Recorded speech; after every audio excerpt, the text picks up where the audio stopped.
E aí galera, chegou aqui mais um fone. Esse aqui, Studio HD High Definition. Ele veio todo só aqui amassado um pouco.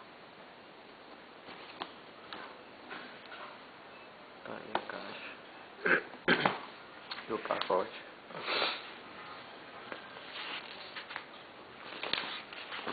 Não veio como registrado, que eu mandei colocar pra ficar mais barato o frete. Mas é isso aí. Deixa eu abrir aqui.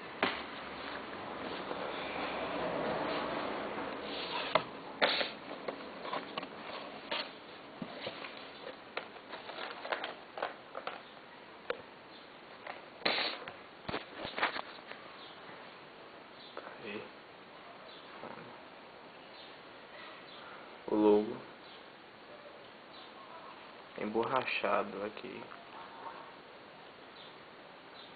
Aí a tintura, nada aqui também, todo emborrachado. Dá até pra perceber aqui o nível. Olha.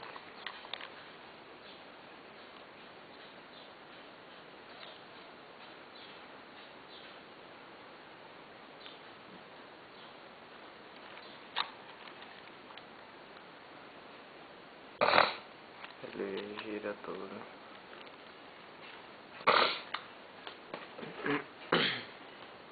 O plug. Boa qualidade também esses cabos.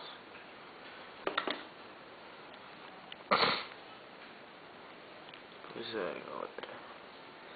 Ainda tá chegando mais fones aí. Só aguardando pelos correios aí. Que estão dizendo que vão entrar em greve, né? Tomara que não, pra chegar tudo tranquilo.